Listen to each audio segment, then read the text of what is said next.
Los trazados son también para Photoshop una herramienta de selección. De hecho, por muchos años fue la única función que tuvieron. Recién en el año 2000, aproximadamente a partir de la versión 6, Photoshop incorpora herramientas vectoriales que funcionan como capas de forma y por lo tanto me va a permitir también crear dibujos, rellenos de color. Eso es posible a través de un modo que se llama Shape Layers, que es el primero de los modos que aparece en la barra de opciones cuando tengo seleccionado una herramienta vectorial. En este momento tengo seleccionada la pluma, pero también son herramientas vectoriales las que están debajo del puntero negro. Estas son todas herramientas vectoriales y de acuerdo al modo en que esté aplicado es lo que me va a hacer. Por ejemplo, en el panel de capas, si elijo la primera opción, que es la opción de capas de forma, creará una capa de forma, que a su vez podré cambiar de color.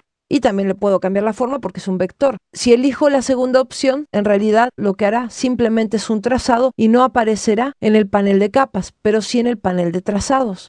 Control Z.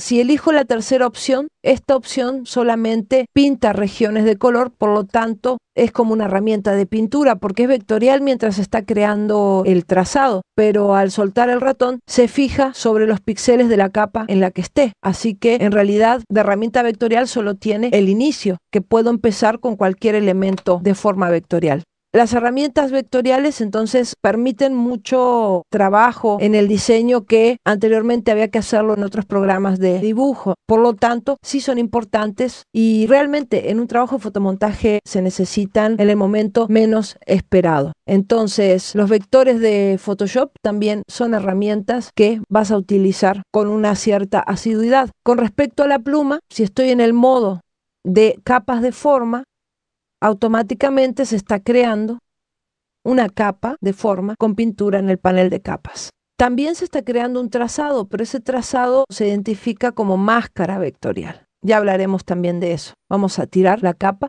Sin embargo, como selección, esa es la primera función que se le dio a los vectores.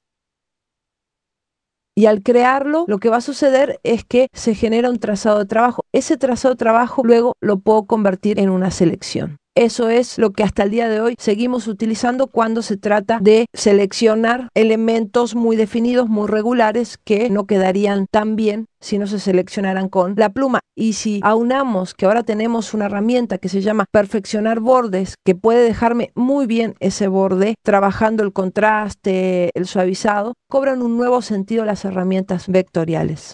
En primer lugar, antes de empezar a hacer un trazado, lo que hay que hacer es seleccionar este modo en la barra de opciones que me va a permitir crear trazados que siempre se estén añadiendo, porque estos otros tres modos son modos de busca trazos, como se diría en Illustrator, o de operaciones entre trazados, como sumatoria, resta, intersección, exclusión. Por lo tanto, hay que asegurarse de eso y una vez que eso está seguro, lo que empezamos a hacer es el trazado. Como son rectas, hacemos clics sin arrastrar el ratón. Levantando sí, pero sin arrastrar. Si nosotros arrastramos,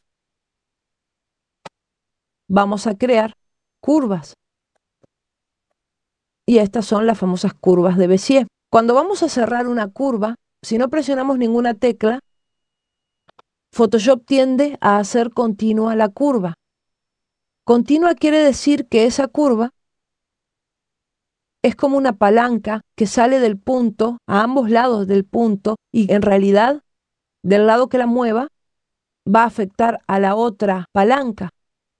Es como un sub y baja. Eso quiere decir una curva continua, no cambia de dirección en ese punto. De inicio, fijamos un punto, arrastramos, y luego tenemos que pensar en la trayectoria. La trayectoria, en este caso, puede ser bastante larga o bastante corta. Lo mejor es que sea la menor cantidad de puntos. Vamos a hacer un clic y arrastramos. ¿Por qué estoy arrastrando en cierta dirección y no en otra? Porque nunca voy a ir en contra del dibujo con la tangente. Por lo tanto, una regla de pulgar sería que la dirección de la tangente va a continuar imaginariamente la línea que está dibujando. Entonces, nunca va a ser contra, ni hacia el otro lado, sino en la misma dirección, el mismo sentido y dirección. La otra regla de pulgar es que la altura de las tangentes representan aproximadamente un tercio de la curva si se proyectan hacia la curva. Y para cerrar, otra regla de pulgar es que si presiono Alt y arrastro, Aquí lo que está sucediendo es que no se está produciendo una curva continua cuando debería serlo. Sin embargo, esa es la forma de cerrar la mayoría de los trazados curvas cuando queremos independizar la última tangente de la primera. Si no, lo que hacemos es un clic y Photoshop va a cerrar con una curva continua y por lo tanto esta tangente va a ser la misma palanca. Como yo ya había hecho un trazado, entonces ese trazado se unió al otro. En el siguiente video lo que vamos a ver es cómo controlar la forma en que los trazados se crean y algunas modificaciones que podemos realizar para aprovechar en nuestras selecciones.